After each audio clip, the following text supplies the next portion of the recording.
and welcome to Telling the Tales, the podcast where we'll go through every single narrative adventure Telltale video game released during the time they were alive, and even maybe a little bit after that point. I'm your host, Mitchell Farley Wolf, and today we're going to be talking about The Walking Dead Season 4, Episode 1. Not the only host of the show. Never have been, never will be. I'm also joined by other host, Dustin Cornelius Jackson. Is that my cue? Is that me? Yeah, that's you. I think so. Hello! And we also have a third special guest today. A rare treat. Summer, why don't you introduce yourself?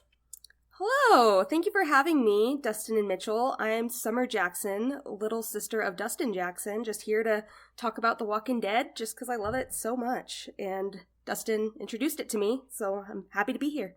I'm glad to have you. We've occasionally made passing references to you, I think, in the show before, because Dustin has talked about playing the earlier Walking Dead games up to this point, but not beyond this point exactly, actually, with you. So it's really cool to have your perspective on and to meet you after all this time. Yeah, Summer's been a real champ waiting to play this until we got to it. Yeah, but to be fair, we could have gotten to it a lot sooner, I think, Dustin. Oh, yeah. I just thought it would have been fun to go... Like, this is the only Walking Dead, I guess besides Michonne, that I would have gone into blind. Yeah, kind of a unique perspective for you.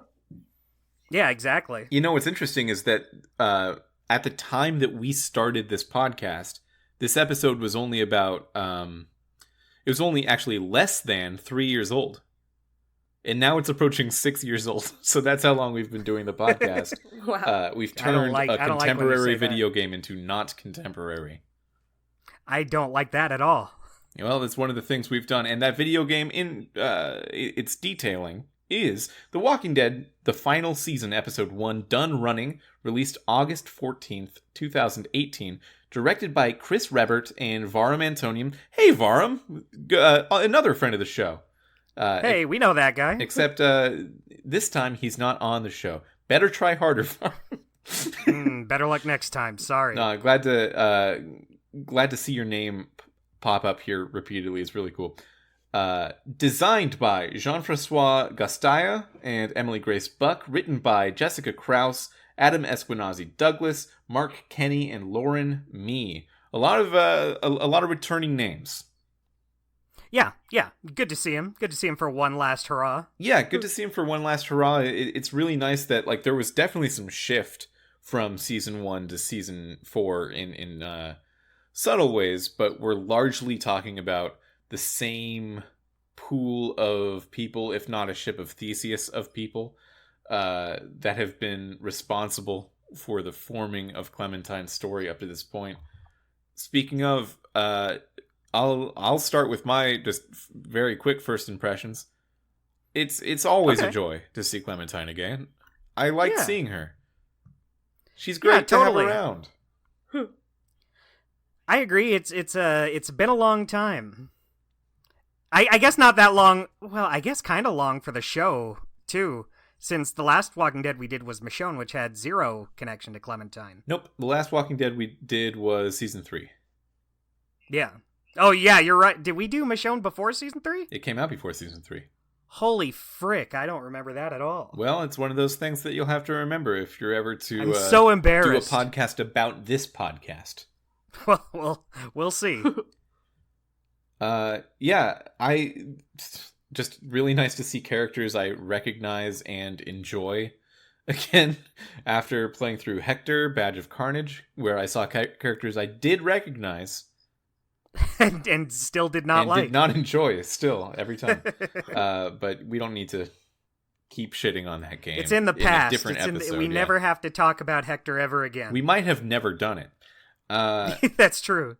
Yeah, so Summer, how long's it been since you played a Walking Dead game? So I think I'm a school counselor, so during my winter break from work, my first year of being a counselor, I was kind of just sitting at home thinking, what should I do? And I didn't have a lot going on. So I went back to season 3 and replayed that. So that was about 2021. So it's been a little bit since I played, a couple years, but I would say I didn't remember a whole lot from what had happened season 3, and admittedly, I didn't finish listening to your guys' recap of season 3, but yeah, it's been a while, and I'm excited to get back into it, and like you said, just to see Clementine again, get back into the groove, into the story, so... Yeah, season 3 is a good one to replay. Before I replayed it for this podcast, I didn't remember anything about it either. And I feel like playing it a second time, I enjoyed it a lot more. I don't know why it didn't really sink in the first time I played. Yeah, it had a pretty strong showing. I could imagine that if you were just interested in that same progressing Clementine story, it wouldn't have felt very interesting that first time.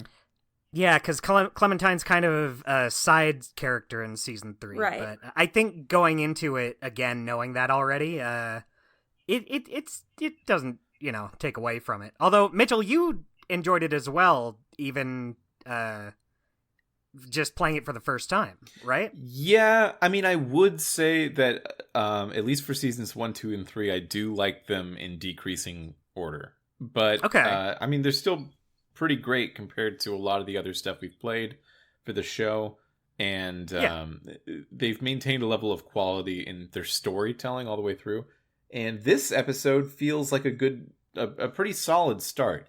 I will say I think I was expecting something more climactic, I guess, for the beginning of the end. This is what it's all leading toward, and it's really not that. It feels just like, yeah, her life still sucks. Her life still is like a big bummer. It's just more of this. Just more of it, though. Yeah, I was a little worried at first since it felt like we were going to hit some of the same notes, but I feel like it did a pretty good job of having its own flavor. One thing I like, this is maybe getting a little ahead of things, but it is another, we're finding another group we're going to stay with. I bet this one will totally work out. But I feel like this time... it does have a unique flavor to it, since this is just like a group of kids all living together. There's like no adults in charge of this. It's just all people like Clementine who are getting together to survive. So that gives it an interesting angle. Yeah, and because they're all kids, it really, like, for the first time ever, really, positions Clementine as up here with as much decision power and as much experience as anyone else in the group. She's not looked down on. She's not seen as younger or lesser or smaller. She really is just sort of like among the chief best people in the group. Still, like, she's the same age as anyone else. Maybe a little younger, maybe. But I was gonna say it seems like she's one of the older ones in the group. I mean, there's a lot of younger ones there. I don't know. Yeah, I don't know if they ever said their age, but yeah. Summer and I were kind of discussing that when we were playing. They don't really say like the exact age of anybody. Right. Yeah.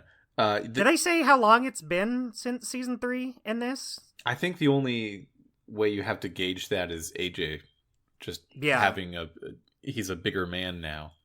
Yeah.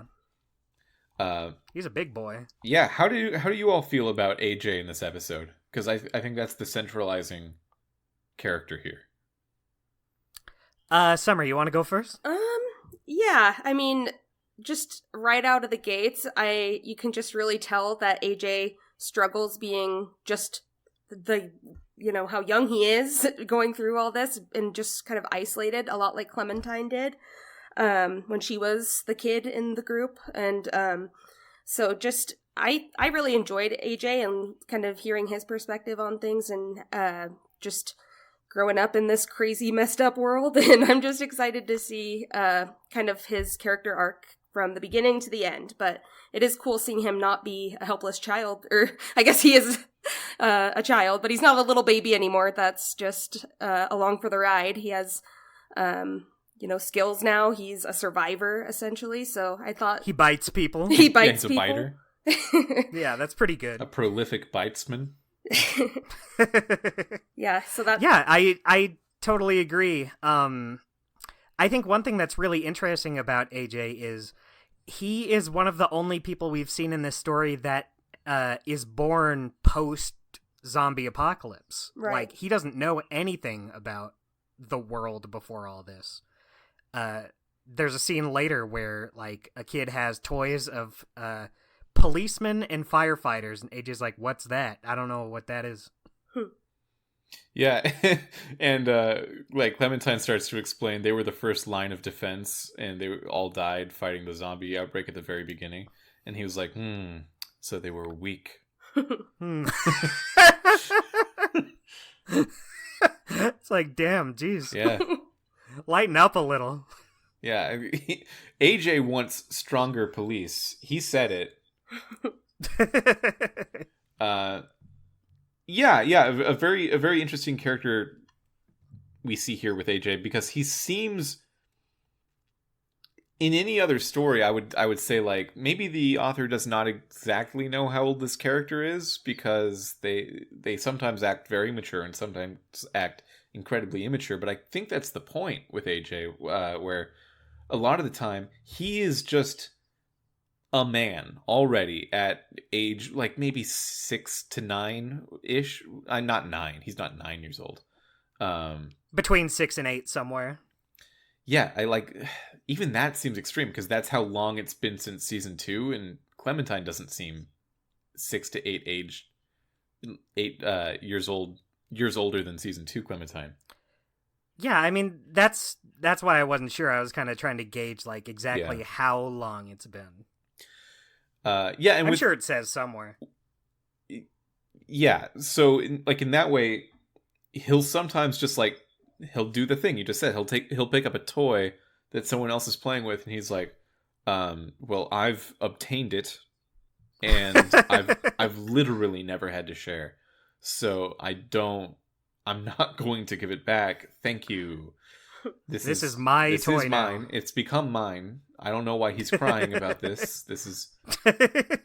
Does he not know how the world works? Yeah, he should just kill me and take it back if he wants it. I don't understand.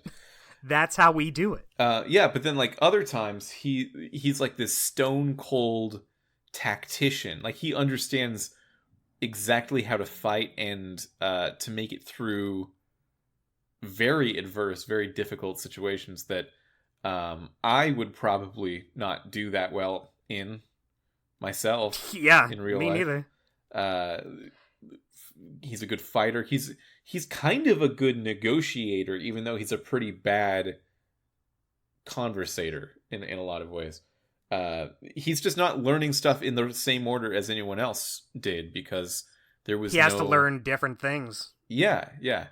There was no established educational system, and his only teacher, Clementine, didn't even finish 2nd grade or whatever. Yeah. How old was Clementine in season 1? Didn't it end when she was 9? Didn't the guy, the van guy, say she's 9? Yeah. Yeah, so she's like 4th grade. She's got a 4th grade education. That's rough. Right. Yeah, it's not great. Yeah. Summer, how do you think you do in a zombie apocalypse? Pretty horrible. Absolutely horrible. I feel like we're all pretty on the same page. For starters, I hate being chased. Sorry to interrupt, but that's my number one thing, is my fear of being chased would absolutely end me immediately. Well, I mean, if you're afraid of it, yeah, that seems good actually to me. Yeah, that's a good instinct to run from Maybe, someone who is chasing. But I feel like the first round of deaths is everyone who's not afraid of being chased. That's how they get you. Yeah. I think it's like being chased to the point where I'll shut down because I'm so scared and not run and just like be like, well. Well, this is just the way it's going to be, I guess. Exactly. Yeah, I've got like a huge fear of my organs coming out through any kind of attack. I don't like it. I don't want it to happen. That makes sense. Yeah, I need them to live. I can see why you'd be upset about that. Yeah. I can camp. That is a big part of the zombie apocalypse, is just doing that. I can do that relatively well. That's good. You're already halfway done. The other part is not getting your insides taken outside. Yeah, but like Summer said, I do not want to be chased. I hadn't thought about it in those terms before, but you're right. It would suck. Yeah, it doesn't even have to be zombies. Being chased by like anything Right. would suck. I don't like running forward, but running away, that's like two things. I don't want to do any of this now. I need to do both. Yeah. Okay, yeah. Good to know. I think at this point, I would probably not be alive. Almost a 100% chance I would not be alive. Because it's got to be like 10 years after the breakout, right? I think so. That seems about right. Yeah. Yeah. Yeah, if season 1 and 2 are like maybe 2 years apart, I thought. I think so, yeah. Yeah, and then okay, that would give about another 6 to 8 years depending on AJ's age. So it would be some time. It would be a lot of time. Mm-hmm. Yeah. Yeah. At one point they actually mentioned, or AJ has a quote here that I've written down. This place is nice. The ranch was nice too before the blood. What was the ranch? I wonder if they'll go into that at some point in the season, or if it's just there to be like, okay, this is what happened before this. Some bad shit went down at a ranch, Yeah. and now they are not there anymore. Yeah, because at first I was thinking like, are they trying to describe the New Frontier area as a ranch? But I don't. He wouldn't have been there really, and Yeah. it's not a ranch. Yeah, they don't really go into when Clementine reunited with AJ, do they? No, but I think you just sort of you see the end It's of probably, season 3 yeah. and you're like, well, she's gonna. Yeah, you know they reunite. That's all you really need. And then there was a ranch at some point. Yeah. So Summer, I'm interested to hear from an outsider's perspective. Dustin and I, we talk about choice a lot and characterization. I think probably more than anything else we talk about on the show. What do you get out of these games? What do you like to think about when you are playing a Walking Dead game? I'm just really, really driven by the characters and just learning about the characters. Clementine has just always been a character that I've just really been drawn to. Whenever we first played The Walking Dead, I just remember being in college and making all my roommates in college play through them and getting them all excited about it and playing on my laptop on Steam. So really just learning about the characters. I like when they introduce new characters and you're like, huh, what's that guy's story? What's he all about? And you just kind of... Yeah, it's just, I don't know, it's just very enthralling to get roped up into the world of, you know, the apocalypse for one, but also just these total badasses that are actually, you know, working together, well-equipped to handle these types of things, unlike us, as we've discussed. But yeah, I guess just learning about the characters. And Clementine has just always been a character I've always appreciated, with learning about her story with Lee, the whole season 1, and just watching her story and her progression from where she started to where she is now has just been, I think, my favorite part of The Walking Dead. Yeah, I think I have to agree with you there. A lot of the characterization stuff between Lee or Kenny or Clementine, it's just been really strong the whole way through. Mm-hmm. And now I can tell they're going to go hard into that direction with AJ as well. And speaking of characters, I wanted to run this by you. I've written down the names of all of the kids at this school. Uh-huh. There's a lot of them. Well, not only is there a lot of them, I feel like this is the work of a writer who was very done with naming anyone like James or Jenny. Right. Their kids' names are Asim, Omar, Lewis, Mitch, Willie, Violet, Tennessee, Marlon, Brody, and Ruby. Pretty good. Pretty good collection of names. Not like the most obvious names that would come up first. No, I feel like Lewis is Tennessee. The most common name. and that's even not that common. Yeah, totally. Yeah, I did clock that there was a Mitch. Now, Mitch is not my name, but I have been called it. So yeah, I used to call you Mitch until you said you preferred Mitchell. Yeah, until I said, like, stop. Don't do it. It's mean. It rhymes with a rude word. That's true. That's not why. But, yeah, a good collection of names. I love a kid being introduced and like, I'm Tennessee. Like, yeah, you are. That's true. Yeah, that sounds about right. Yeah. You were not going to be Charles. Yeah, I don't have anything else to say about that. I just thought it was interesting that this is like a very interestingly named group of kids. Yeah, I hadn't thought about that. I wonder how many of them will be important and how many are Walker fodder. Well... Because it seems like a lot of characters. So I don't know what happened in your game, but I assume that at least the fact that 2 of these characters died is true for you as well. Yeah, yes. I think only 2. Yes. Yeah, Marlon and Brody. 2 deaths. Yeah. Yep. Same for us. Okay, yeah. I don't think that can change. I think that's static. I wonder, because in that, at the end when they say the status of the characters, it does have Brody and Marlon, and, it does say they're dead, but I wonder if there's a way to get out of that. I would assume not. Brody really didn't seem like it could have been changed. Yeah. Yeah. Marlon, maybe. I don't know. I don't know about, but that seems like a pretty massive one. Yeah. Like... Yeah, you're right. We should go through the episode. That's a good idea while we're here. We've done that on this podcast before. Every now and then. Yeah. It's not your fault, Summer, but every time we introduce someone to the show, I'm like, I don't know how to do a show anymore.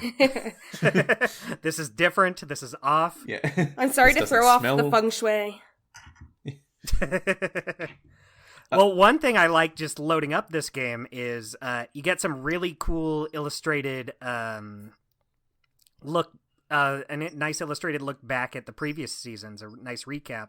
Yeah. Really nice drawings here. Yeah, so it asked at the very beginning if I could import my local save or download my choices. And I said, that's the same thing.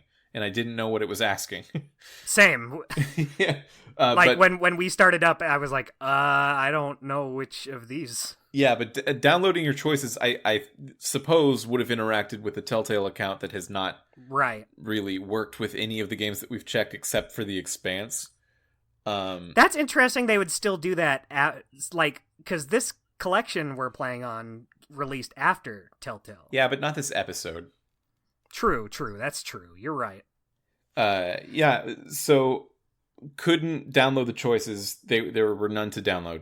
So I took in the local save, and it got all of my choices from New Frontier, but it made me fill in the choices for seasons 1 and 2. That's interesting. When Summer and I were playing it was kind of like a mixed bag, because it would ask me to choose certain things, but then other things it would just know. Mm-hmm. So it knew that we picked Carly over Doug, but then it would ask what did Lee say to Clementine before he died? Oh, that's interesting, because it asked me to whether I picked Carly over Doug, but then it just told me that Clementine did shoot Lee. It did tell us that Clementine shot Lee, but we got to pick what Lee said to Clementine first. Yeah, I mean, that happened to me too. Yeah, it's weird. I wonder if just whether you choose. did or didn't kill Lee was somehow saved on the New Frontier save file as well, so they could get that, but they couldn't get every little thing from season 1. Yeah, I mean, it's fine. It worked out. We're able to get to where we were. Right. Yeah, the only problem I had with that is that I forgot what I told Clementine as Lee, so I was making the choice again in that moment. Clementine's like, wait, did he say this, or was it the thing about the hair? Yeah, I said keep moving. That's a good one. Do you think I said that before? I bet I I might have. You know what? For all I know, you did. That sounds right. Maybe. Yeah, I don't think I would have been. I don't think I would have said anything about her hair or staying out of cities. I might have said stay out of cities. That one feels all right too. But one thing I thought was very funny, even though it wasn't supposed to be in these recap illustrations, the picture they did for Lily shooting Carly right in the face, made me bust out laughing. It's just extreme. The way it was drawn. It's pretty. Yeah, it's like, oh my god. It's considerable. It's a considerable image. Yeah. Oh my god. Yeah, so I like that. There was a good recap, and it was like as I was sitting through that, it dawned on me, these choices won't go anywhere else. This is the end. This is the end of the line. Oh, right. True. Yeah, we're finally putting our save files to sleep, so that they may be used again by another kid who wants to have a really bad time. I wonder if... Here, kid. Sorry to interrupt. I wonder if, because they are making the choices for the final... Or I guess us as the player, we are making the choices for the final time. I wonder if there'll be more endings or more... I don't know. Just like that's more options at the end instead of just the limit. Yeah, that's true. If this is the very last season, they could really go anywhere with how it ends. Right. Yeah, they could have they could even have Clementine live or die, or maybe get cloned and there's 2 Clementines, and they won't have to worry about picking it up later. Yeah, they could just be like, well, if one of you dies, that's okay then. They can make an agreement with each other that they don't care if only one of us dies, but they do care if both of us die. Yeah, then that makes it a little harder. If you met your clone, would you kill him? No. Well, it would depend. Are they gonna rise up against me and try to be the original? How would you know?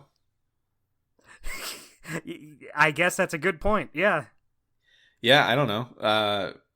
I feel like I would never have done it if not for all of the media about clones being like, you gotta kill him. I wouldn't have ever come to that conclusion my own. That's a silly thing to do. I'd make my clone get a tattoo so we can be like, you are the clone one. But your clone will have that thought, so they'll have all your thoughts up to the point where you were cloned. So now they'll try to get you a tattoo that says you're the clone one. We'll get matching tattoos and forget why we did this. One says I'm a clone and the other says I'm a stupid. Okay, so AJ is he looks kindergarten-ish, maybe a little older, but still pretty young.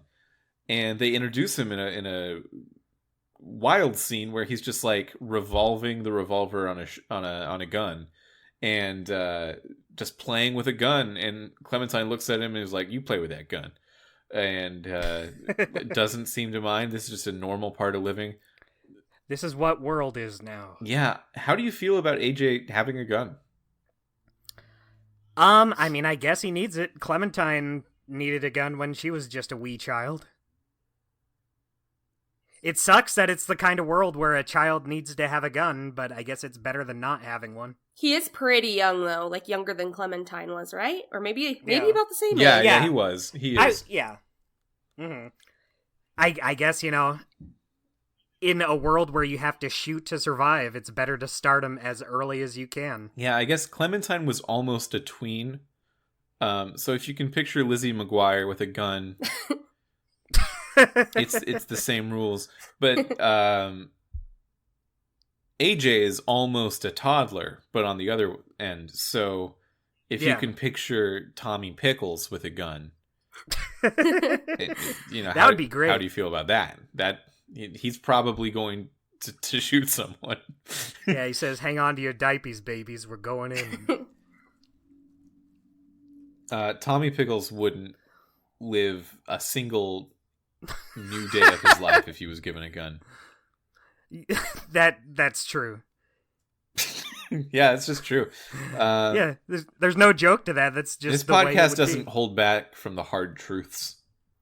Yeah, sorry. So AJ, Clementine, they're trying to look for food. They find a rest stop. There's a It's at very the train station, right? yeah, it's at the train station. There's sort of a tug at your heartstrings style moment where there's a dead couple who have been turned into walkers, and you need to decide whether or not you want to get the key off of their belt, but you'd have to kill them in order to do that, which maybe that's okay because they're walkers, but they have left a note that says we want this, we want to be this way. So you need to decide whether or not you want to honor their last wishes. What did you all do? Yeah. So Summer and I were discussing it before we made our choice. That's fun. Yeah. That's part of the fun of playing together. We can kind of talk it out. At first, I was thinking of just leaving them alone because I didn't want. Well, I'm thinking about like what anything I do will be seen by AJ, yeah, and it'll affect how he feels. Like even the game tells you AJ is always listening. And yeah, they at one point put the words "Your choices determine what he will become" on the screen. Yeah, that's a serious thing. Yeah. So at first I didn't want to kill him just because I was like, well, we should have some humanity. We should, if we don't have to kill, we shouldn't. But Summer, you said we should kill him, and then I ended up agreeing with you. Yeah, sorry, Dustin. No, I totally agree. Just the more I thought about it, they're walkers. Yeah. Like, I don't care if you want to be left alone. You're not going to kill me or my son. Yeah. And the other part of that is like Clementine as a wee one, she was often ordered to, here kid, jump through this window, you'll be fine. Yeah. And because that's what the other choice was. Yeah. Have AJ go through the ticket booth. Yeah, and so just kind of thinking about that, I'm like, well, they're dead already. They're walkers. Who cares if they wanted this, whatever that means? They didn't even really... They shouldn't want to become walkers. That puts everyone else... Do you know how you're screwing everyone else over by doing this? Exactly. Yeah, why... Like, do exactly what you were going to do, but take the key off your lapel. You know? Take the key off. What are you doing? You went out of your way to make this difficult for us. Exactly. You set up a weird puzzle dungeon in your death. Like, I don't have much respect for that. You're driving me out of safety here. This will be a great opening for a video game. What a grift I'm pulling. Yeah, no, I had the same thought. I think what I wanted to teach AJ in that moment with the choice, which is kind of what all the choices have become in this game. What do you want to teach AJ? It was about like what this couple wants is dignity. They wanted to choose how to end, and dignity is just not afforded to anyone, alive or dead, anymore, at all, anywhere. That's kind of the point of the whole deal. If you can put that aside, you can accomplish amazing things. And yeah, that's true. Yeah. The worry was that, like, is AJ going to see this as devaluing human life? Yeah. And by the end of the episode, maybe yes, maybe that is what happened, but it's hard to say. Ooh. I really did not want to just send AJ into a dark unknown space because he could fit, because that's just that's not actually a good strategic that decision. Never works. Yeah that's exactly what Summer said too, just thinking back to the season 2 scene where Clementine goes into the ticket booth there and then immediate walker. Yeah, they wouldn't do this, but I almost get the impression, like, if I open the door regularly, there's no walker, and if I go through the hole, there is a walker in there. That feels like how it is. I don't think they actually do that, but like that feels like how this game is played at this point. Right. Yeah, you find in that special room there's a stock of food. You try to collect it, but it's rigged with a grenade, which insane is an insane thing. Yeah, you're right. It doesn't make sense. I think this is actually a weakness of the episode. The fact that anyone did this or like relies on this to be an important plot piece, crazy. How were they going to get the food? Yeah, who benefits from this? Yeah, no, just a silly, stupid thing. But it explodes, which summon a bunch of walkers, which Clementine tries to drive away from. By the way, Clementine can drive. That's amazing. Yeah. It's interesting since I think one of the endings of season... No, not one of the endings of season 2, but I think if you leave Kenny alive... her flashback in season 3 has her learning to drive from him. Oh, that's cool. So now we don't know how she learned then. Yeah, she just kind of picked it up, I guess. I bet Javi told her how to do it. Oh yeah, that makes sense. I forgot that name until literally right now. If you promised me $1 million if I could name the season 3 protagonist, I would not have guessed it. Javi, Kate, Gabe, and Look Mariella? at you! You got all. Mariana? Mariana. That's it. Yeah. Yeah. No, I got first time. Wow. You killed it. Is there a Hector in there? No, that's Hector Badge of Carnage. I bet there's a Hector somewhere. Yeah, and then they total the car and they're rescued by an unseen figure, and then that's sort of like the cold open of the episode. They roll the credits at that point. Mm-hmm. And at that point, really cool opening credits. Really cool opening credits for sure. A cool opening sequence in general, but I was put into a position of like, before playing it, I was very excited. Like, yeah, I'm going to play some more Walking Dead again. Great.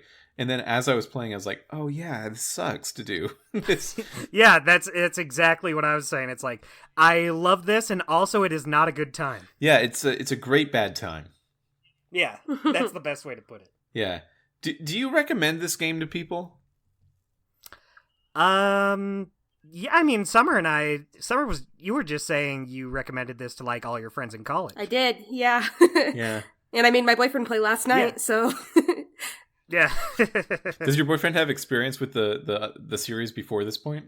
Not really. He played the first game, I think, I want to say, but a long time ago. And yeah, nothing since then. You know, as important as I think that moment with Kenny at the end of season 2 is, I also think you can kind of just play the first season and the last season, which is kind of I was thinking well that too. designed, I guess. I would like the seasons 2 and 3 stuff to matter more, but I guess they kind of don't. I guess AJ in season 2, but I think having that recap at the beginning just tells you, look, Clementine's taking care of this kid. Yeah. Like you travel with a pregnant woman for a while, and then she dies, but the baby lives, and you take care of it. Is basically all you need to know. Like the parents were never that major of characters in season 2, but that's what I was saying. I was saying like Alvin. I liked Alvin, but he wasn't like that big a factor. Yeah. Yeah, the fact that like our main character's name is Alvin Jr. and we did know Alvin, but he was not important, is kind of interesting. I mean, he was relatively important, but he was not one of the main characters at all. Mm-hmm. Yeah. Yeah. So then you wake up and you're in a school. You're taken to a school, and it's kids from Erickson's boarding school for troubled youth. Yeah. Which is so funny. You would never say troubled youth in the name of the thing. You would never say that.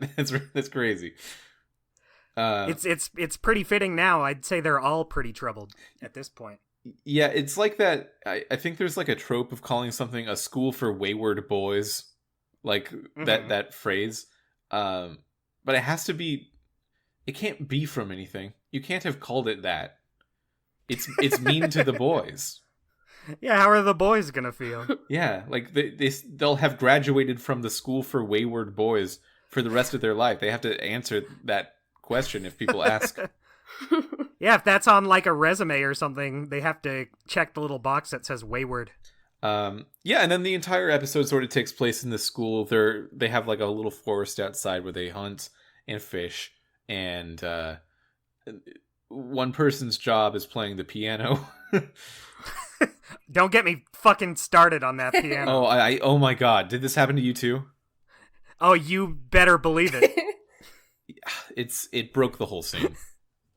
Yeah, it broke a lot of the game. Well, no, it ended up fixing itself, but oh man, I was the whole time that piano was blaring. So loud. And his fingers were not on the piano, even playing it. Yeah, because at first he was just sort of sitting in front of the piano, and I go, "Oh, he's having a full conversation while playing. He's pretty great." But then they show his hands, and he's like, both of his hands are on his thighs, like, "Oh, it's broken." Oh, he's not even touching the keys. He's really good at playing piano. At my parents' house, there's a grand piano, and we've installed a player piano into it. Have you seen one of those? Mm-mm. I think so. Just something that like plays on its own. Yeah, it has affixed servos to all the keys so that it can read a MIDI file off of a floppy disk because it was made in the 80s. And just that's pretty. I never even heard, even for like just the 80s. That's pretty like. Yeah, it might have been the 90s. I guess. Might have been the 90s, but it's still pretty like, I guess not forward thinking since it used floppy disks, but for a piano back then, it's still interesting. Yeah, I think it's probably among the highest fidelity file types that a piano has ever read. That's true. It's at least in the top 5. Yeah. So we had a player piano, and I was watching him not play it, and I was like, does he have a fucking player piano? Are they pumping electricity into this? This is such a waste. And then I realized, no, the much more reasonable thing to assume is that the game is broken, and they just keep playing the piano the whole time over all other songs and everything. It sucks. I was going crazy with this piano. I was desperately searching like Reddits for people who had solutions, and every response was, yeah, no, there's no fix. That just is what the game is. Yeah, sorry. Damn, that's terrible. Although, so Summer, you were playing it with your boyfriend last night. You were not playing on the collection we played it on. Were you just playing the standalone season? Yeah, I just downloaded it with Game Pass and played it on my Xbox. And it worked normal, right? It did. The piano did not have that.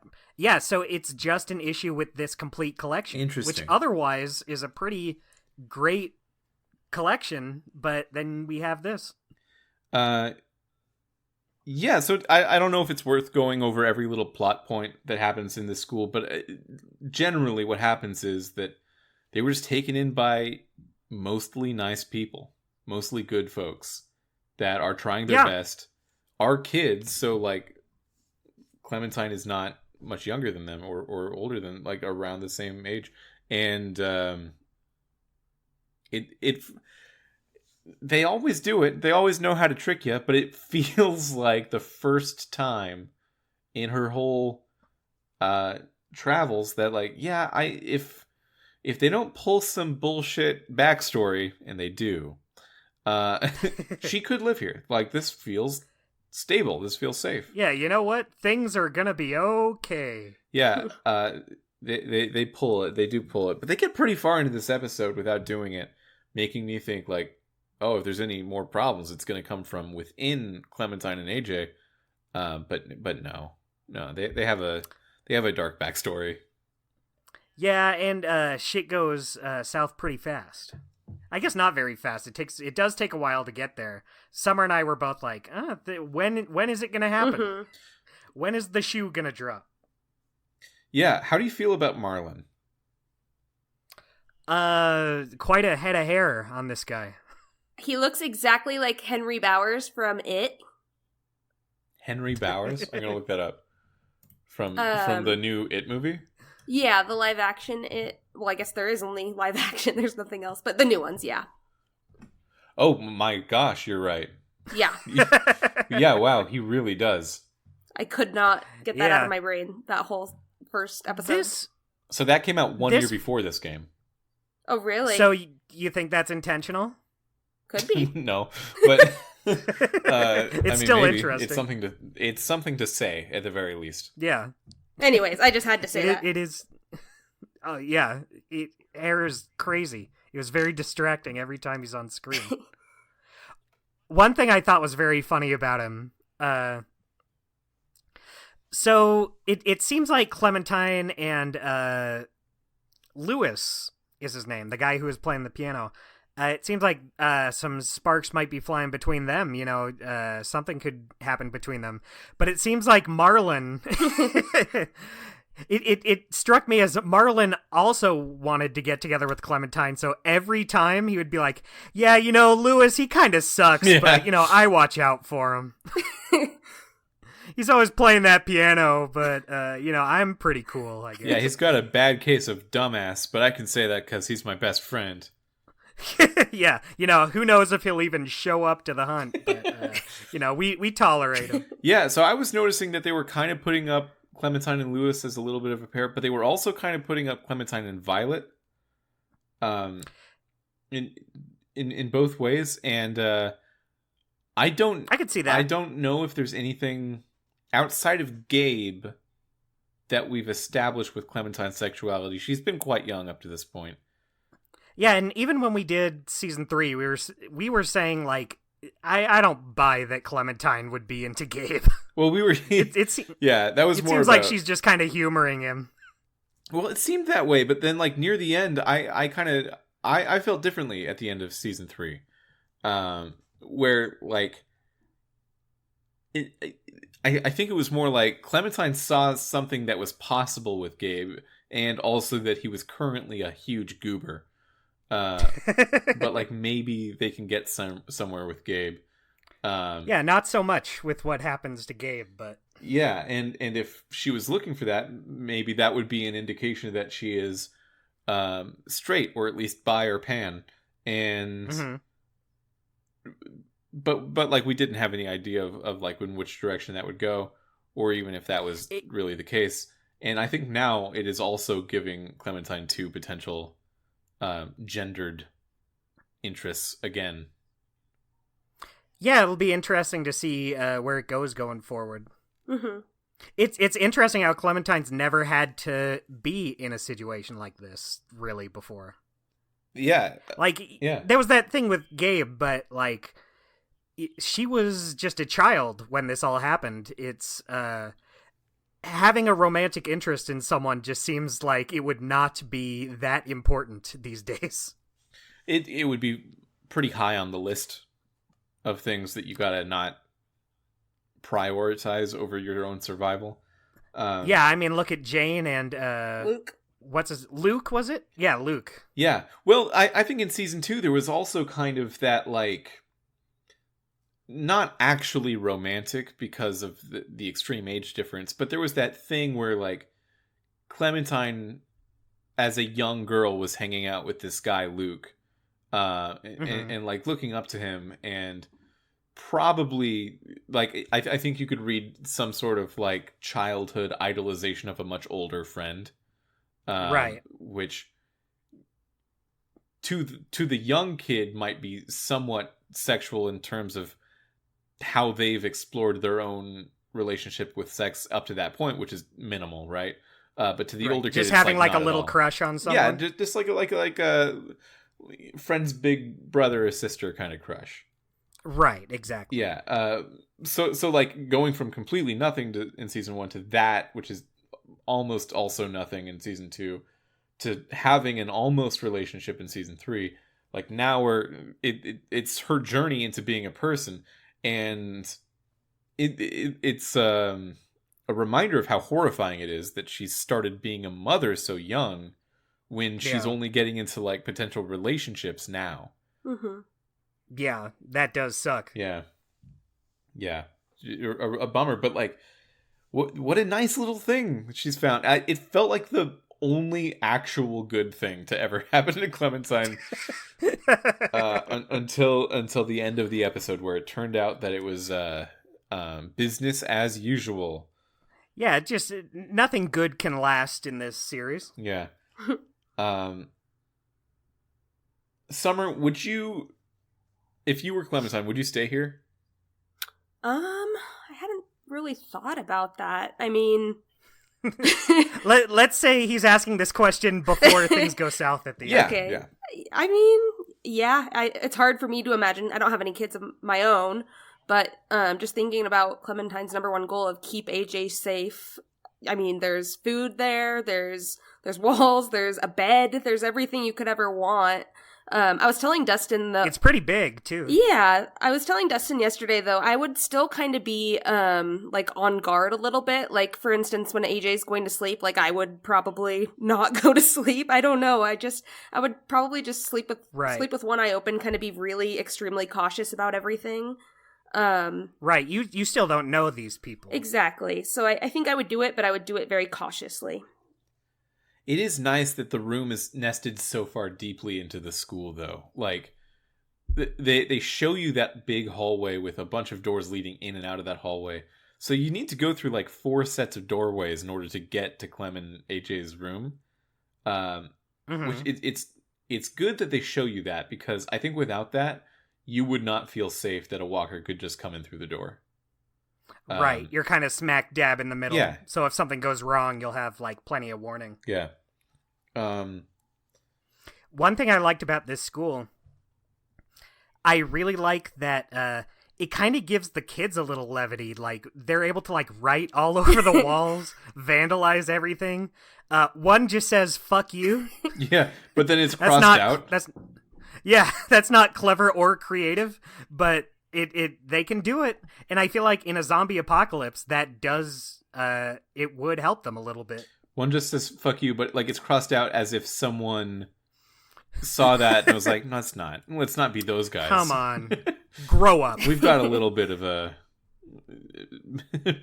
reputation to prioritize here. I really like they have, like, the diplomas of the professors who used to work there, and someone wrote, professor of ass. And then it's like, good job. Dude, that rules. That is a good job. Classic. Yeah. I'm glad you pointed that one out. I didn't see that one.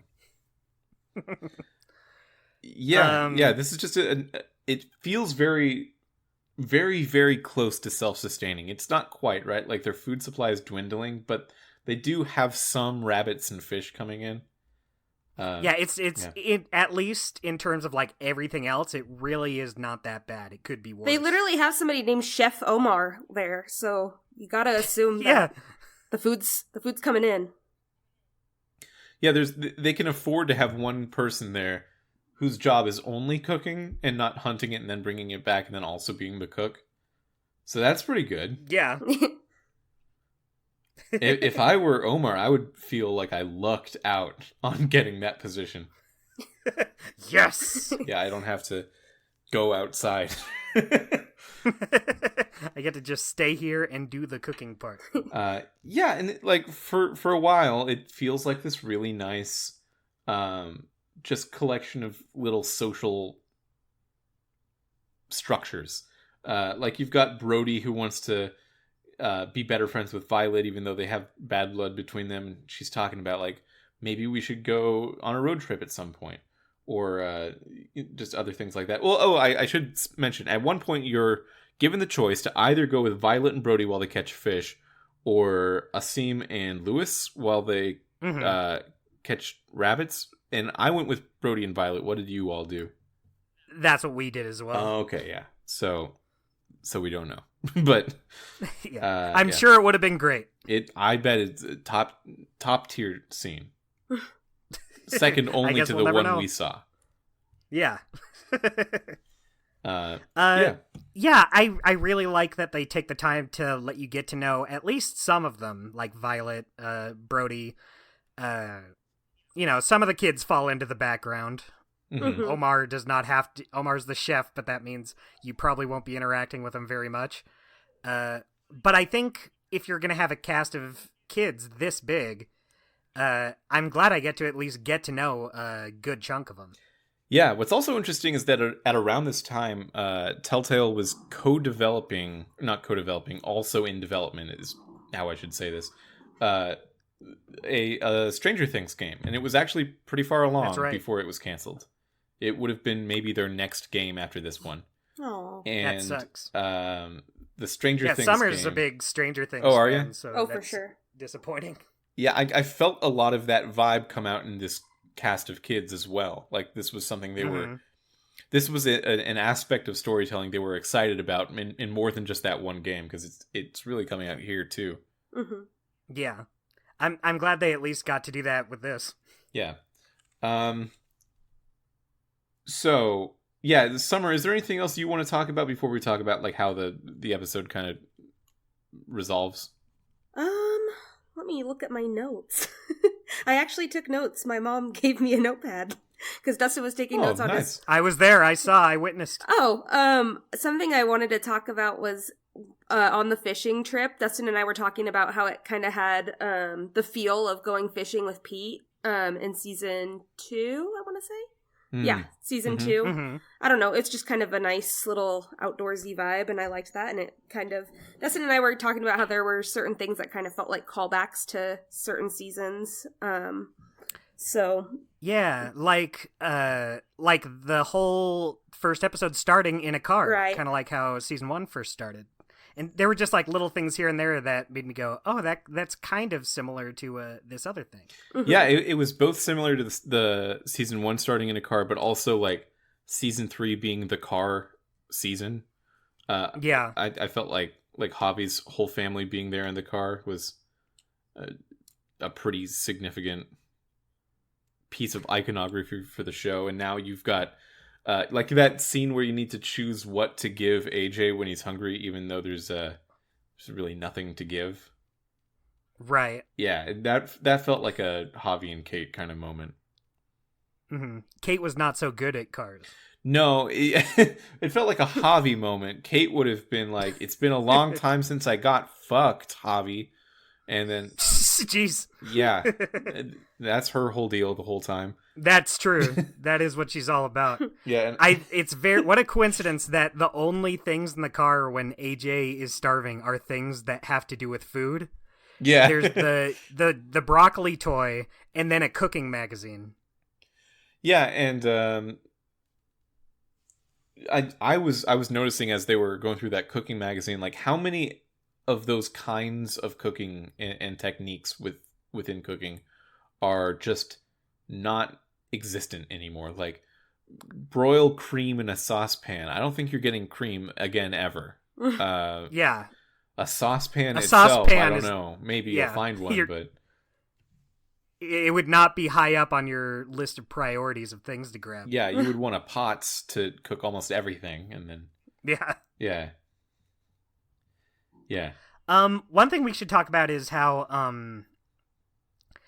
the mood is kind of down at this school because you find out, or at least you're told, that Tennessee's twin sisters had been killed by walkers. Yeah, and that does sort of it's presented at first like it's just backstory for how the tone of the place is kind of developed, but then you find out that it is more important than that. Yeah. It's filtered into how the episode ends, because Clementine and AJ, when they were at that train station, they noticed all that food before the explosion. So they're able to tell the others in this group, like, hey, there's a pretty big stash of food around. It's worth checking out. And they do check it out. And while they're there, they're cornered by this guy named Abel. Abel is, what a character design. He's hungry as hell. Yeah, he walks makes in sure to tell you. smoking a cigarette that he's wrapped in the page of a Bible. And he's got this coat that is ridiculous, and he goes, "Oh, I'm just a hungry guy. I just need some food, but you're at gunpoint, so I can get it." And It would be so easy. it would be so easy for me to kill you. I love this character design. Actually, it's It's way he too really much. makes an impression. Yeah, I think it's like clearly way too much. They went way too hard on this character design, but I like it. Yeah, totally. I also felt that way a little bit about Lewis's character design, but in a just like, wow, this is a really strong character design. His jacket's quite good, and his hair is very it's dreadlocks, but they flow in a way that is just very iconic to that character now. His silhouette's really good. Good character design. Mm-hmm. Summer and I were saying just how good this season looks so far in general. Oh, yeah. Like this is the first one made with that graphic black setting in mind. Yeah, and it boy, it really works. You can tell that it's the only one that was made with it in mind as well. Yeah, because it's the one that looks good. Yeah, I mean, I think it's the best looking Walking Dead game. Yeah, totally. Despite the fact for the other ones, I would turn graphic black off. Yeah. Yeah. Exactly. There's a moment where you go fishing and just the stream, like, why does the water look like that? It's so good. And then the rest of the game is like pretty good. But then like that stream is amazing looking. They had really good stream guys. Yeah, they had really great stream guys. Yeah, I mean, I just think about the early Telltale stuff, like season 1 of Sam and Max. I like it, but I would not call those like necessarily very good looking games. And then we get to this, and it's like, oh, this looks great. Yeah, those early Sam and Max stuff, it's really carried by its strong aesthetic design without... Yeah, the style works with it, but I would not call it like a particularly like graphically very good game. No, and that's probably why these the Skunk Ape remasters of Sam and Max have been just such a good thing to look at, because the style was always there, but now it can shine. Yeah, totally. Sorry, but Abel. He corners you as you're trying to... you and AJ are getting all the food out of there. AJ's got him at gunpoint, which is cool. It's conflicting. Feels conflicting. And you have to decide what to do. He shouldn't be doing this, but I like that he is. What do you all do with Abel in that moment? This is another one where Summer and I kind of had to talk it out. And we disagreed, I think. Yeah, I think we disagreed.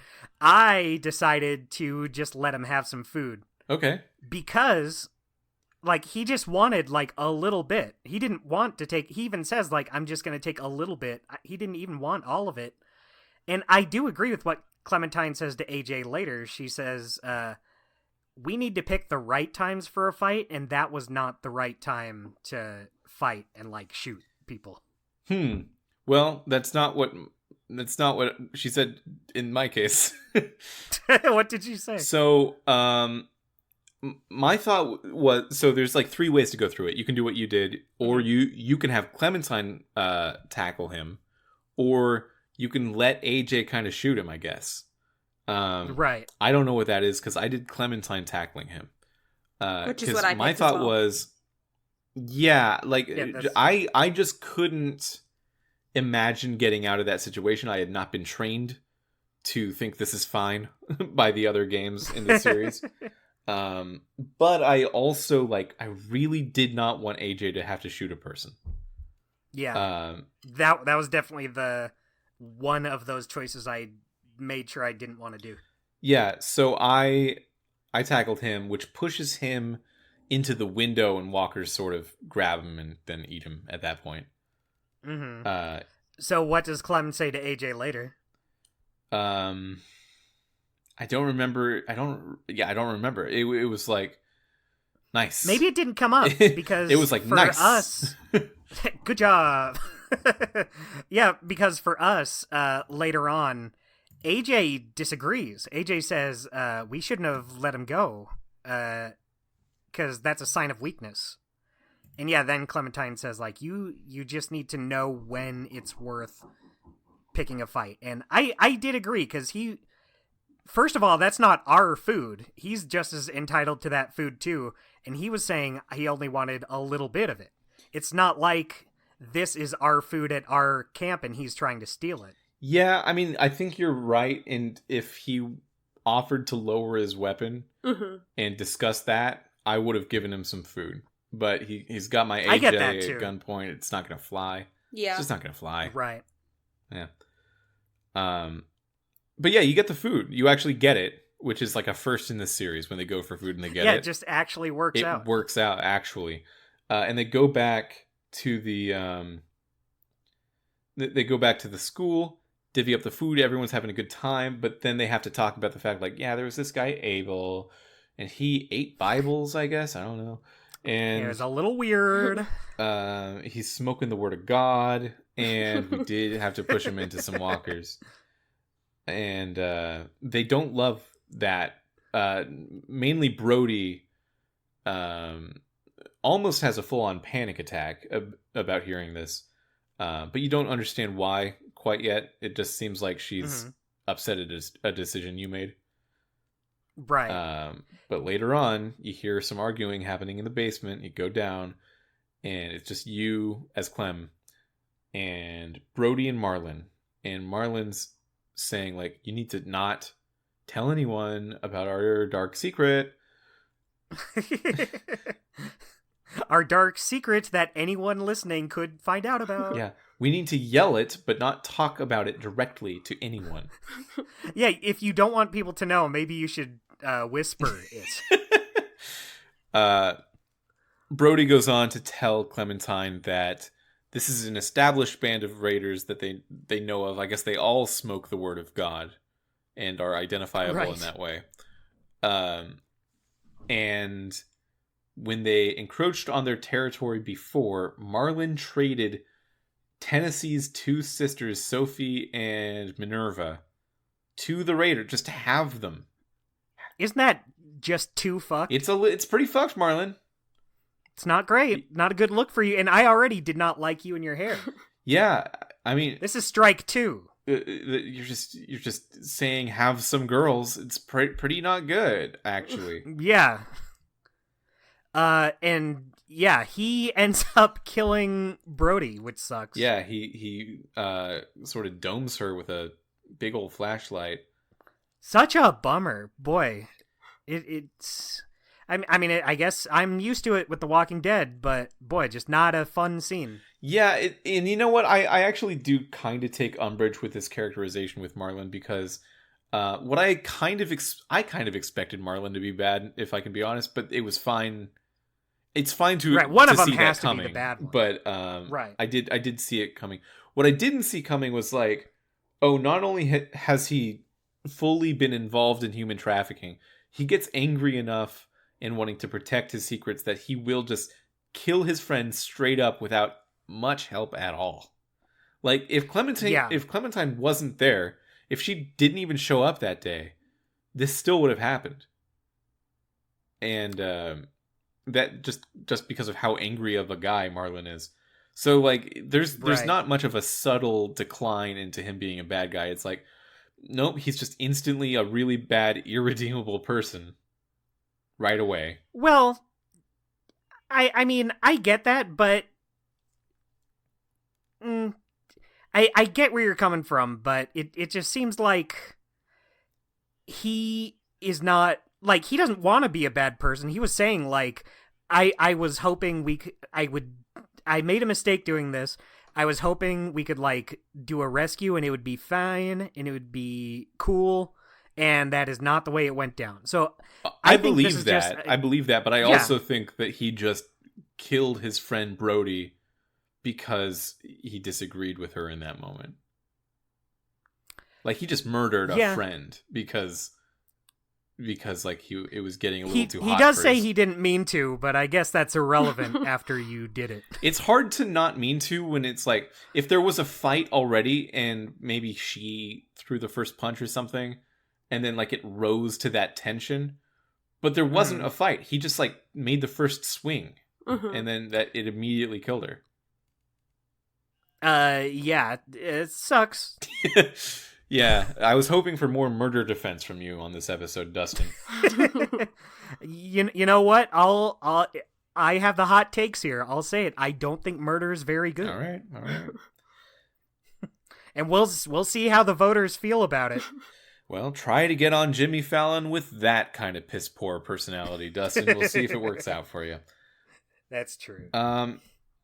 Yeah, so Marlon, not too happy about the fact that he just killed Brody, runs out to the courtyard, tries to lock Clementine in there with Brody's body, which turns into a walker, and Clementine does have to kind of smush it, which is gross and sad. Yeah, sucks. But very sad. I felt very bad. She doesn't stay stuck for very long. When she gets out, Marlon's in the courtyard yelling at everyone, saying Clementine killed Brody.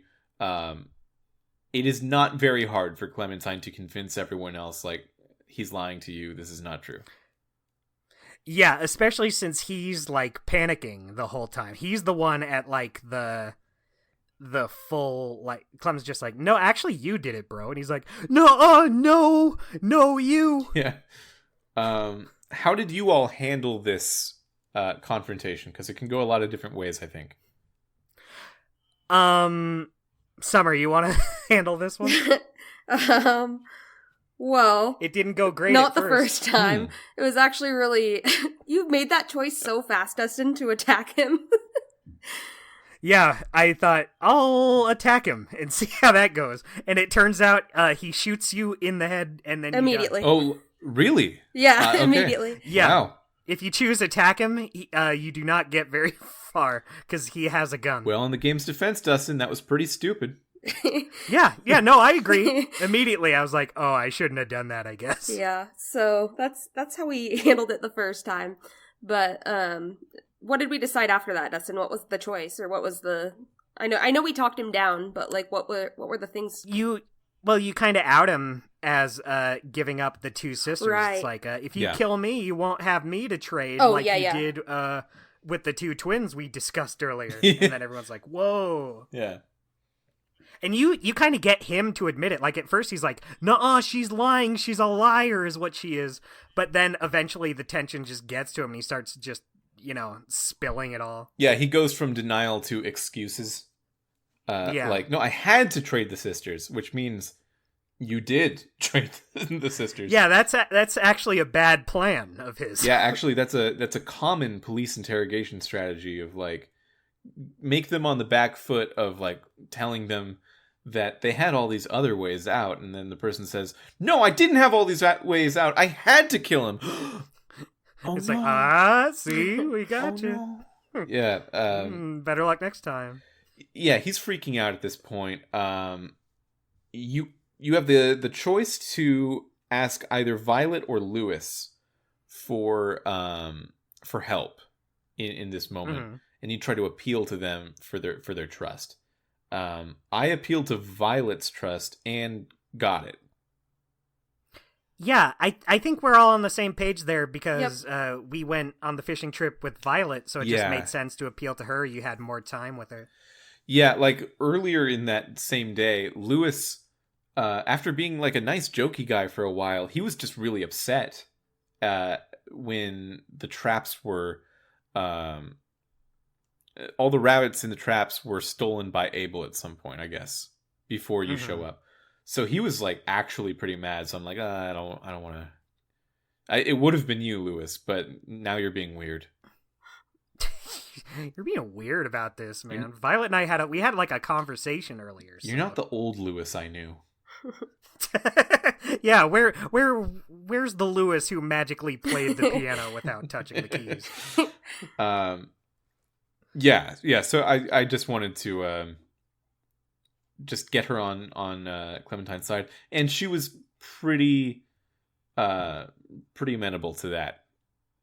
You just had to tell her that you can smell bullshit, Violet. I know this about you, and I wondered, does Clementine know this, or is this just something Clementine's saying?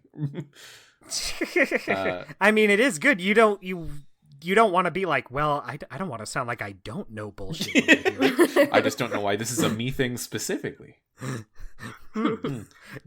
Did I give vibes that said I could detect bullshit? I wonder if there's been some bullshit and I didn't detect it, but they thought I did. But at first she did not side with us. It took a little convincing because at first she's like, Clementine, you just got here. I really don't know you that well, and I've known this guy for at least a little longer. But then she ended up coming to our aid. She like stood in front of us and was like, Marlin, I don't think so. Yeah, so it all goes actually pretty well for diffusing the situation. Clementine is not, it's not her first rodeo at this kind of thing, talking a murderous person down and trying to get the community on your side. This is something she's done before a lot, and it's going quite well until the person who has had no experience doing this, which is AJ, decides to just shoot Marlin in the head as they're sort of talking about his options. Yeah. What a shock. Yeah. I was telling Summer it like obviously not what they were going for, but it really played out like a sitcom joke. 'Cause like he shoots Marlin and then everyone gasps and turns to AJ and he's like, "What? You said always aim for the head." And yeah. then I could just imagine like a studio laugh track after. Well, that's based on one of your choices that you made, because you can also tell him earlier, like, never hesitate or don't make rash decisions. If you told him maybe we should have told not to make rash decisions. Oops. In retrospect, yeah, that feels like it might have helped in that specific situation. Actually, hang on. You know what? This calls for a Google. Are you going to look it up? I'm going to look up if you can not kill Marlin. Okay. Because I kind of feel like if they tell you the status of a character at the end, that seems like something where you should be able to get a different outcome. But that just seems like such a huge one. Right, but it could be like one of those things where, oh, he didn't die in this situation, but he'll die in a different way. Yeah, like like Nick in season 2. Yeah. Not saying that that's what happens. He didn't die here. But they've done that before. He didn't die here, but he won't be saying anything or doing anything, and then he will show up dead off screen. Yeah, so I'm on the Telltale Games fandom page for Marlin. And it does appear that AJ shoots him dead no matter what. No matter what? Okay. And in the trivia section, it says Marlin claims to have eaten slugs at some point. Good for him. Yeah, good for him. You know what? I bet if he told AJ that, he wouldn't have shot him. He would have been like, I can't shoot this guy. He ate slugs. If cool. I put a hole in him, the slugs will come out. The slugs will come out and get all of us. Sometimes if you eat slugs, the slugs kill you. Did you know that? Ooh, oh my goodness. True. Yeah, that's one of them venomous poisonous dichotomies, huh? I guess that makes sense. Yeah, so that's the end of episode 1 of the final season of The Walking Dead. AJ, your steward, the person you're trying to form into the best version of himself possible, has become a murderer.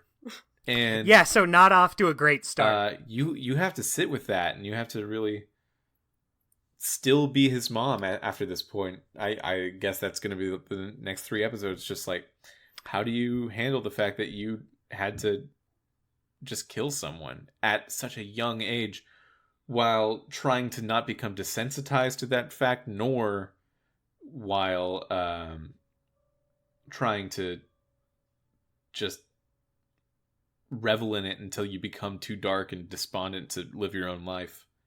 I don't know. I've never killed a guy, actually. I haven't either. I don't know what it's like. There was a comedian on some podcast at some point who said, like, I've got a friend who told me he killed a guy, and he killed him by drowning him. And I asked him how it was, and he said it was the most relaxing thing he's ever done. And then I said, I don't have that friend anymore. That's yeah, that makes sense. What a thing to say. Jeez. Yeah, relaxing. That's actually what AJ says at the end of the episode. That's. Well, I feel really bad about it, but it was the most relaxing thing I've ever done. Oh man. Oh, good. Okay, so yeah, I thought it was a pretty strong start to the season. I feel like it was a pretty strong start, and I feel like it could have not been a strong start at any point. Like, we talked about before with like season 3 how it just kind of felt like they were ticking off some of the boxes on a checklist at some point. It's like you find a new community you stay with, this episode's going to have a walker attack, something's going to go wrong, etc., etc. And this one, it still has some of that, but I feel like it's doing it in a way that at least feels a little different. So I'm not bothered by it. At least not yet. We'll see how it goes. Yeah, I wonder what it is about this universe in combination with Telltale games, because like I don't really like the show. Summer, you ever watched the show? Never. It's not the same. It's not like it. Yeah. And we had just finished playing like Minecraft Season 2 and Batman Season 2 before this. And I think both of those games were pretty good. But there is something about going back to the Walking Dead universe where, like, in one episode, it feels almost effortless. They can just arrive at these really, really strong choice points and storytelling techniques that are unique to this series within Telltale's history. And they just knock it out of the park. Even with this episode, like, I think it was, like, maybe just an okay way to start a season. But it still feels so strong in the world that I'm in and the way these characters are interacting and my desire to see the story through that I couldn't possibly complain about it. It's great. Mm-hmm. Yeah, totally. I think one thought I had was it seems like a pretty uneventful episode for the most part. Like, it kind of reminds me of Season 2, Episode 1, where it's just establishing you in a new spot. Yeah. And, like, not a whole lot goes wrong. There's really only the one scene with, like, walkers. Well, there's the one at the beginning and the one kind of in the middle where you're getting the food, but they never feel like that big a factor. Like, it's not like the episode ends, it's like, oh, while all this shit is going down, there is also walkers just outside, and they could break in at any moment. No, it really keeps the tension just on the group. Mm-hmm. Yeah, I like the setting a lot. I kind of hope we stay here longer because we never stay in one place for too long. I have a feeling we will because you can decorate your room with things you find. Right. Yeah, it would be weird if you left like the next episode after decorating. Yeah, that's like a mechanic for one episode. Yeah, I noticed that like there's some real reaches into like more mainstream AAA game development feel in this episode. Yeah. I was saying to Summer too, it really felt different from the other. Like, you don't have the cursor anymore. Yeah, the cursor doesn't exist anywhere. You were saying it was kind of like The Last of Us, Dustin? Kind of. I mean, I haven't played The Last of Us, but I was just saying, oh, I wonder if they're going for something kind of like a little more modern feeling than they used to do. Oh, yeah. I mean, sure, it doesn't really evolving. play anything like The Last of Us, but it does. I think it carries some of that like very close camera over the shoulder vibes. Exactly. And like there's a combat system. It's not all QTEs. You can walk around sort of freely in a walker attack, and you can like kneecap someone or kill them, and really that's it. You just have the two buttons, but it is something. Like you choose your way how to deal with it. Summer can attest to this. That really tripped me up at first because I was expecting to like walk close to the walker, and then I will be put in a quick time event, and I can just get out of it that way. Not the case. I died like 4 times before I took out this first walker. I was like, "What's going on? What is happening?" You lost your touch, and you lost your touch, Dustin. I get. It's been a while. Thank you, Summer. That is what I was thinking. You lost your touch. Yeah, what else can I say? I don't have a defense. Dustin, you used to be so good at this.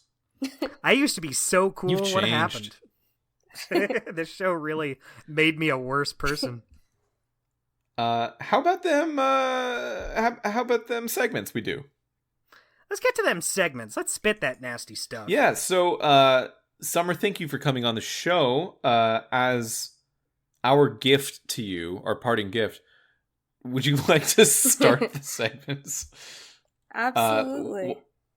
Yeah, Summer. How about your golden moment? Ooh, okay. Golden moment. For me, I thought it would definitely have to be the walker fight in the dark. I just thought that was so With With Brody, yeah. Oh, Brody, Yeah, I don't know. I liked that Walker fight. I like that you were fighting somebody that was in your group. I think that hasn't been done a whole lot in the Walking Dead series, at least not that I can think of. And you usually take them out pretty fast, like Rebecca, like Right. she's just like immediately dead.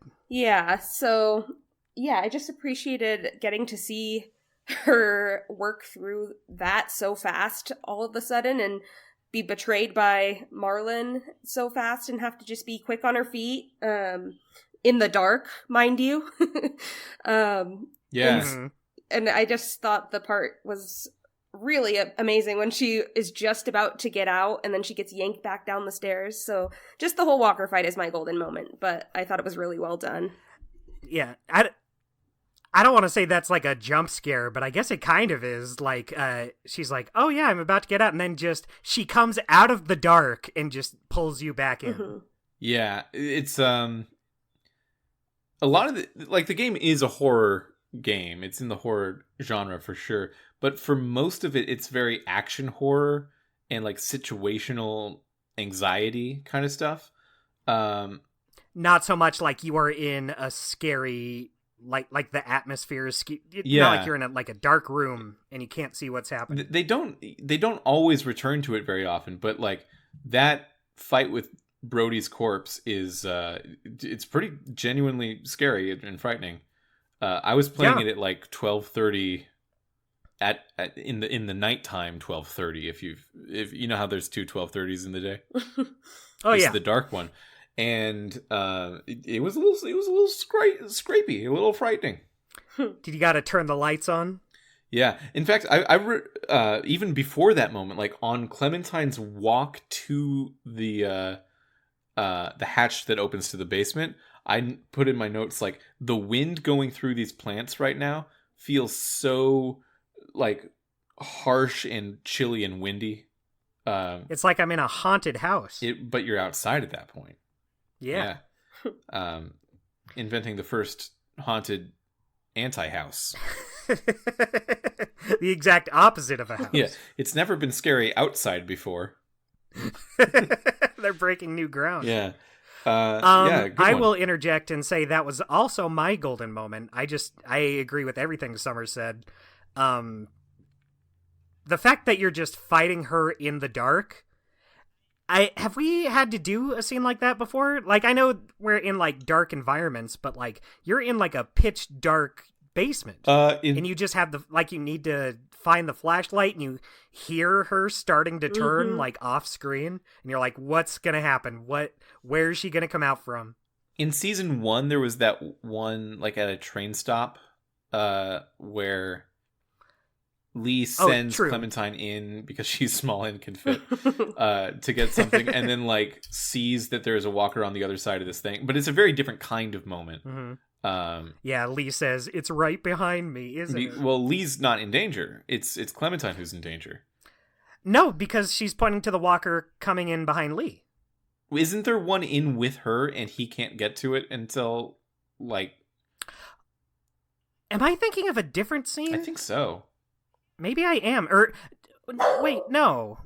Because the walkers come in the door behind Lee. Maybe there's both. Is there like both?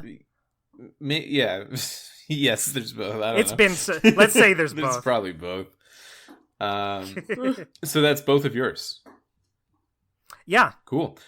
Mine is not that. It is I think it's the Abel moment.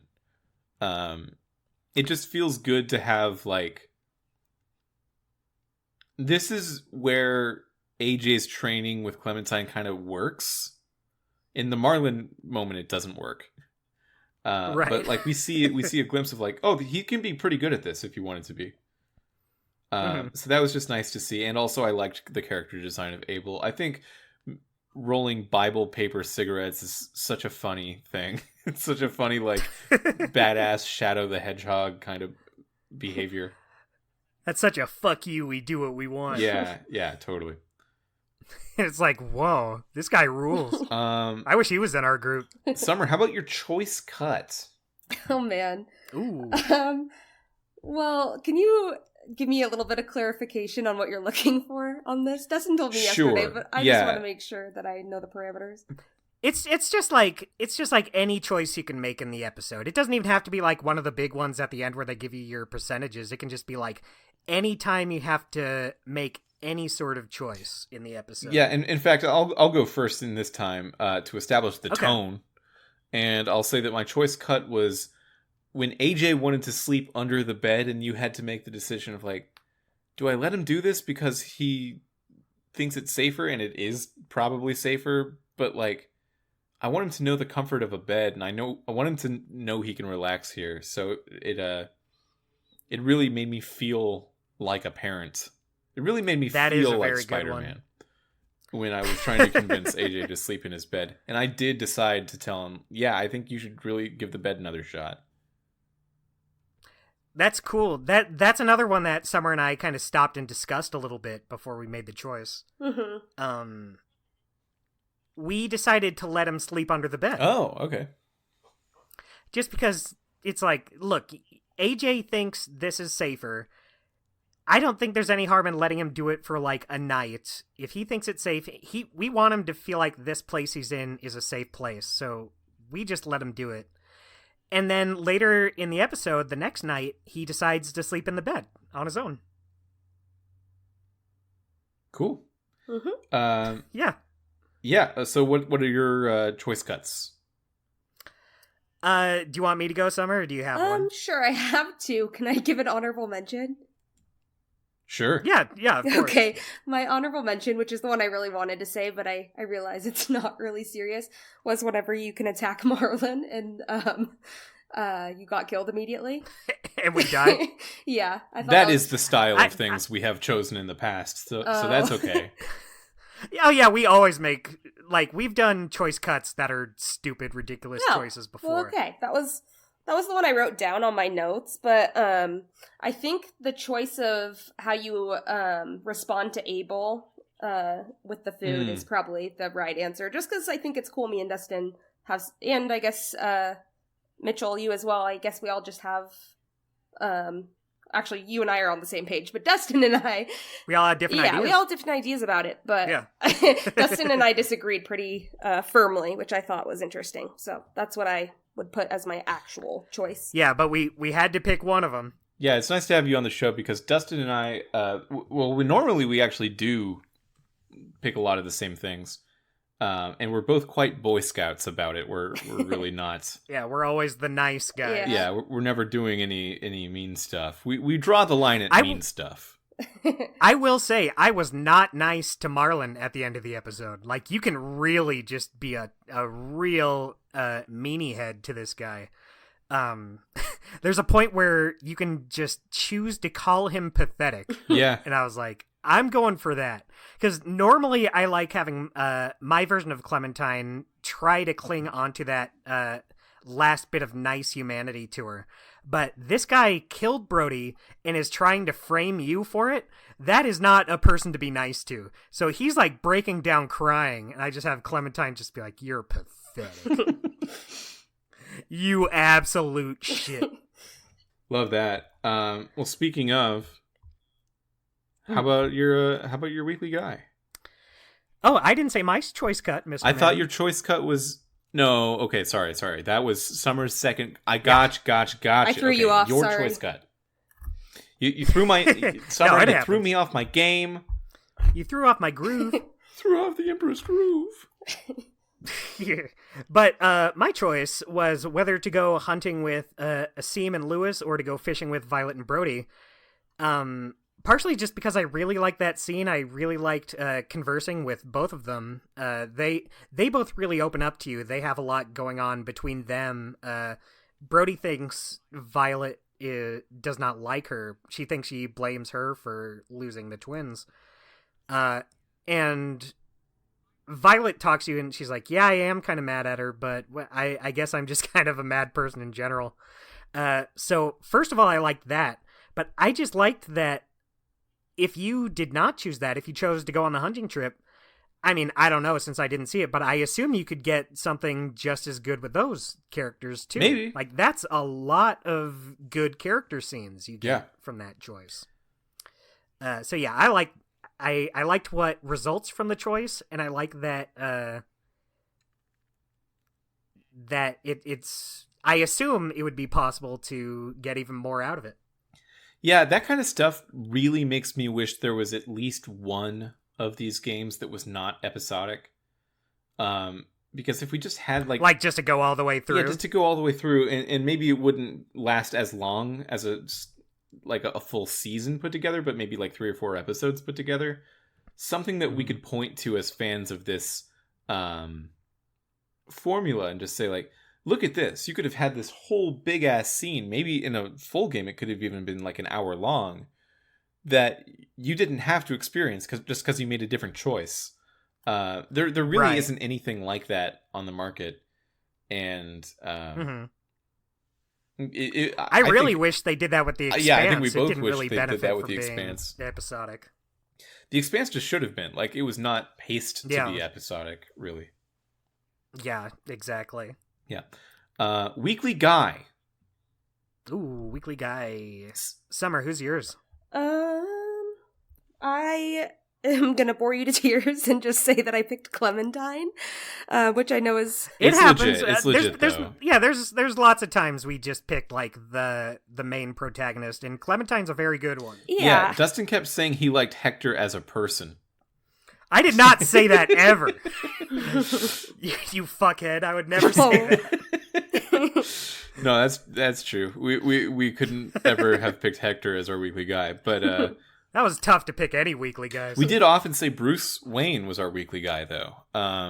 Yeah. Oh. Sometimes they just knock it out of the park with the playable character. Yeah, and I think like Bruce was a good one. It was just refreshing to see her again, honestly, after so long, and just being such a fan of her for so long.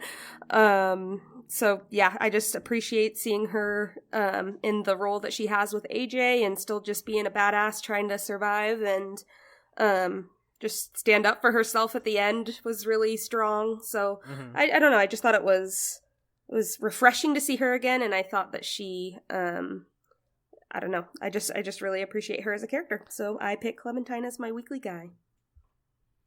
Good pick. One thing I like about Clementine is we kind of touched upon it earlier, but this is like the first time we see her in full parent mode. Because in season 2, AJ's just born, so everyone's kind of trying to, and Clementine has to step into that role. But then in season 3, they're separated the whole time. So this is really the first time we get an extended look at, she has to be the parental figure in his life. Mm-hmm. Yeah. Who did you pick, Mitchell? I picked. Well, okay, yeah, I'm torn as well. I've written down AJ. Okay. And I think I think that the way they've written AJ to be this like collection of different ages depending on what skill he's trying at that moment is really clever, and that's kind of where I'm coming from with that. Just a very well written character there. But I am a little drawn to saying maybe Marlon. Like the way he just breaks down out of anxiety near the end is... You really buy it. It's not cartoonishly over the top. Yeah, and he's a full villain. He's the main antagonist, it turns out. But like until he dies. Yeah. But yeah, I think I do have to give it to AJ. He's just really, really strong in this episode.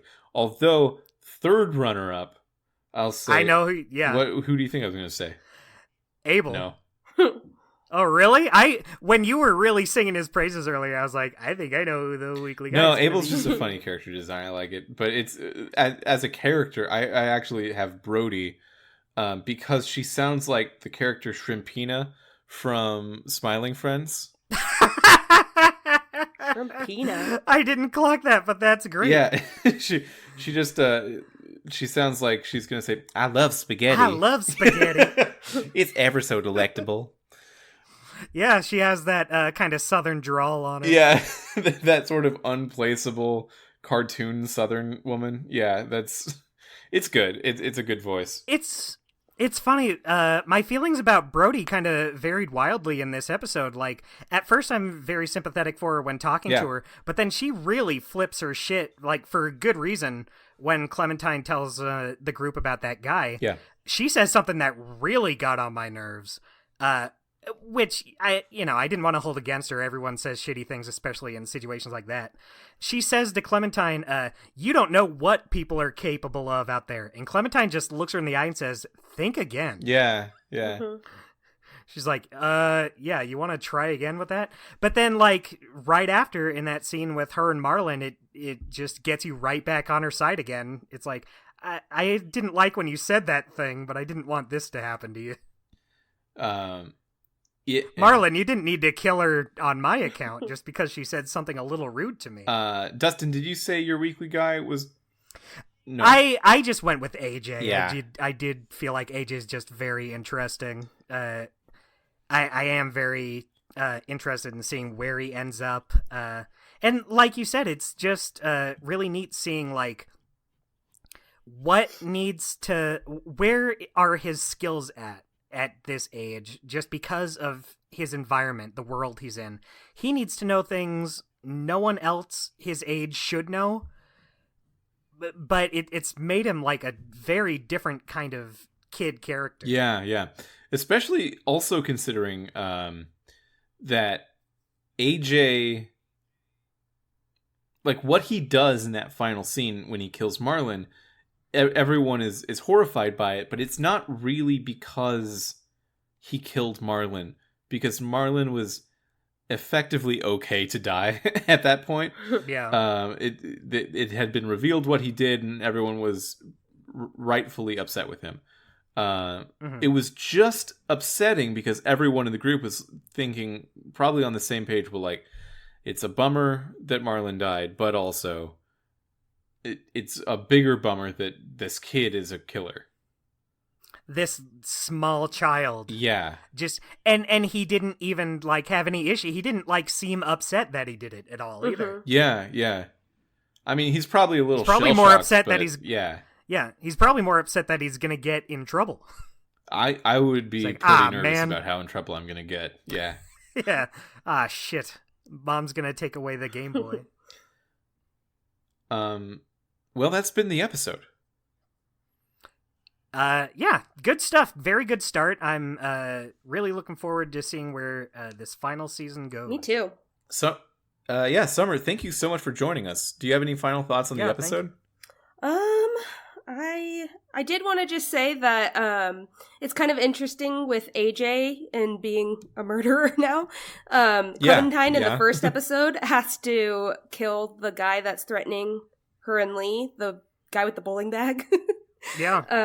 And Clementine seems really broken up about it, so it's just kind of interesting to see how when she was put in that position, how much differently she reacted to it than AJ. Just wanted to go back to that. Yeah, that's very. I'm really looking forward to seeing just like what is going on in this kid's head in this situation. So yeah, just really interesting stuff. Seeing Clementine as a kid versus AJ as a kid has been just an interesting thing to compare from this episode, and just looking back at past seasons is just something I wanted to throw out there. Totally, I didn't even think about that before, but yeah, now I'm really thinking about it. Yeah, for sure. It's amazing like how fast we can really go to the whole next generation of parenting in a situation like this. We don't need to wait for an entire generation's worth of time. We're just on to the point where she's doing the next person's job. Yeah. Well, thank you for coming on. Is there anything you'd like our listeners to do? You'd like to give them some homework? No, nothing. Okay. Just enjoy. Nice awesome. Yeah, just enjoy the rest of the podcast that these guys put out, and enjoy The Walking Dead season 4. And I'm looking forward to playing it with my brother, just because we're Walking Dead buds. So thank you for having me. Yeah, totally. Thanks for joining us. We've been looking forward to it for a while. Yeah. Okay, well, with that in mind, oh my god. I just realized what I have to say. You gotta say it. You gotta say it. Hey, Summer. Hi. Have a great summer. Whoa. Never heard that one before.